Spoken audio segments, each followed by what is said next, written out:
Mas agora nós vamos entrar em outro painel. Nós vamos falar sobre justiça e segurança pública.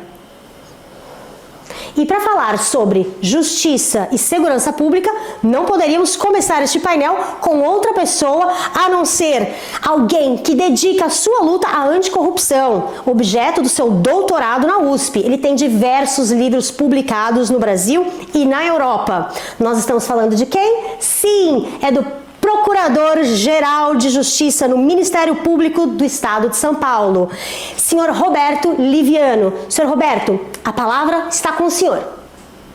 Olá, meus amigos, minhas amigas, bem-vindos ao Fórum Paulista de Desenvolvimento.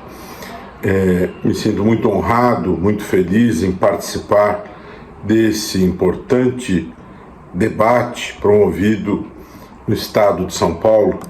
Eu sou Roberto Liviano, sou Procurador de Justiça, Ministério Público do Estado de São Paulo, doutor em Direito pela USP e também presidente do Instituto Não Aceito Corrupção, e trago aqui algumas reflexões que envolvem os conceitos de corrupção e desenvolvimento econômico.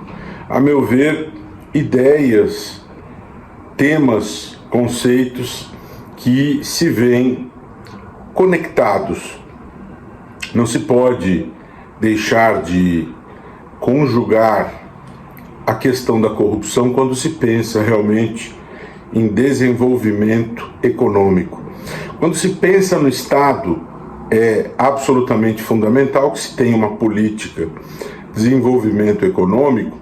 E para que essa política de desenvolvimento econômico tenha êxito, é absolutamente fundamental que a corrupção esteja controlada, que a corrupção seja combatida com uma política pública anticorrupção. E esse já é o primeiro ponto que merece a nossa reflexão.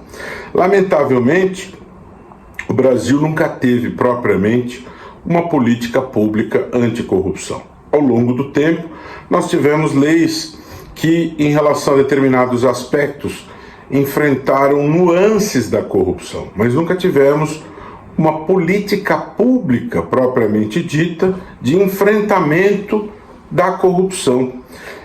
Há aí um desafio a ser atingido: construir uma política pública anticorrupção que diversos países do mundo têm conseguido construir, compor, aprovar. Aqui a nível de América Latina, o México, por exemplo, há alguns anos conseguiu debater e teve êxito em fazer com que se aprove uma política pública anticorrupção decorrente de lei. O que não significa que todos os preceitos ali contidos tenham se concretizado. De toda maneira, é necessário que haja um norte, e que esse norte seja objeto de um debate democrático, e que esse norte, essas diretrizes, elas sobrevivam independentemente de quem são os governantes de hoje, de amanhã, de depois de amanhã, que haja uma política pública que sobreviva aos governantes que são escolhidos nas eleições. Em segundo lugar, eu penso que é extremamente importante que se tenha clareza sobre as relações em relação àquilo que se passa no mundo da economia, no mundo dos negócios, na esfera do desenvolvimento e o impacto que a corrupção gera neste campo. O Brasil tem vivido tempos bastante complicados, bastante complexos em relação a este mundo, a esse aspecto. A erosão que nós temos enfrentado no que diz respeito à economia, a erosão que nós temos enfrentado nas instituições, na própria democracia, geram consequências muito fortes em relação à nossa vida, em relação à nossa evolução, e comprometem as nossas perspectivas de futuro. O Instituto VEDEM, que é integrado por estudiosos da Universidade de Gotemburgo, recentemente tornou público seus estudos que envolvem 180 países e, segundo o Instituto VEDEM, o Brasil faz parte do grupo das chamadas democracias falhas.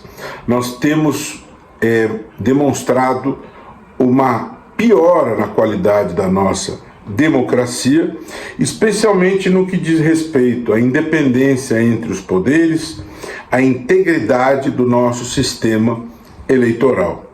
E vejam, há uma discussão que é corrente, que é dos dias atuais, cogita-se uma anistia global dos partidos políticos em relação a descumprimentos da lei, em relação às cotas para as mulheres, para os negros, em relação ao cumprimento de regras de transparência, de financiamento político.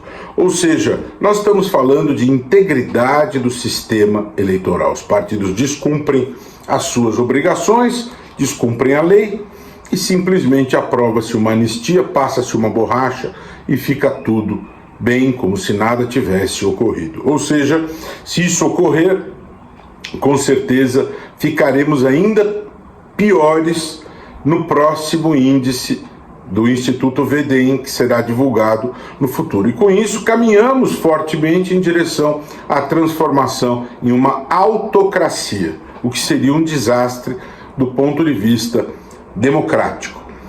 Vejam, no momento em que a corrupção está fora de controle, que é a situação que nós temos no Brasil, isso gera problemas, isso gera dano no ambiente dos negócios, isso gera dificuldades de previsibilidade em relação a este ambiente, isso gera uma nocividade em relação à competição entre aqueles que participam do mundo dos negócios. Os competidores querem um ambiente limpo, previsível, um ambiente saudável para celebrar os negócios. As pessoas que competem no mercado querem poder celebrar os seus negócios em paz, querem um ambiente absolutamente confiável. E ambiente confiável é o ambiente em que as pessoas que praticam corrupção, os maus empresários, aqueles que jogam sujo, sejam punidos. E não um ambiente em que a punição simplesmente não é aplicada. Portanto, diferentemente do que afirmam alguns, diante de uma evidência da prática da corrupção, as penas devem ser aplicadas, até porque não se admite a ideia de que a corrupção gera dano à cadeia econômica produtiva e, por isso, diante desses danos, a punição não deve ser aplicada, como alguns argumentam. Aliás, o Brasil é subscritor da Convenção da OCDE e no artigo 5º está consignado expressamente: não é admissível o argumento de que não se pune a corrupção sob pretexto de que houve dano à cadeia econômica produtiva. O Brasil assinou essa convenção em 2001 e se comprometeu perante o mundo em relação a essas regras.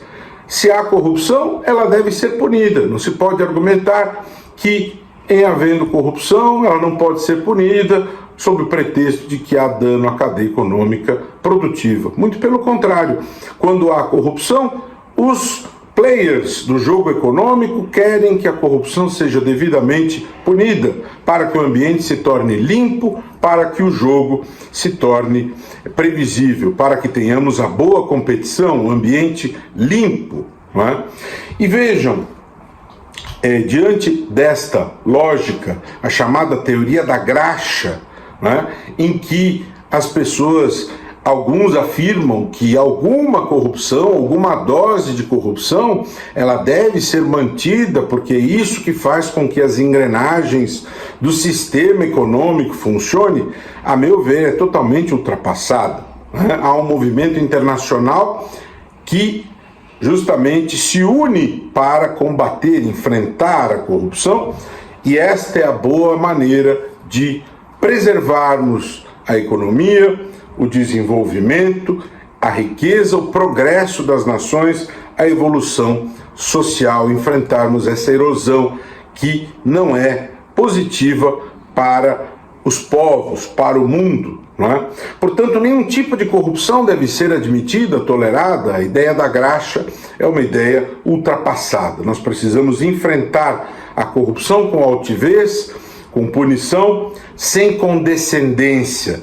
Precisamos sim ter uma forma corajosa de lidar com esse tipo de situação. A erosão democrática, ela contamina, ela prejudica a confiabilidade nas instituições, e o dano à confiabilidade nas instituições é absolutamente ruim para até a confiabilidade do Estado democrático de direito. Portanto, meus amigos, corrupção é ruim para o desenvolvimento, é ruim para a confiabilidade do mercado, é ruim para a nossa democracia. Portanto, eu quero mais uma vez agradecer a oportunidade de participar do Fórum Paulista do Desenvolvimento, me colocar sempre em posição firme de enfrentamento à corrupção, e sempre lembrando que a corrupção ela não pode ser extinta, mas ela pode e deve ser controlada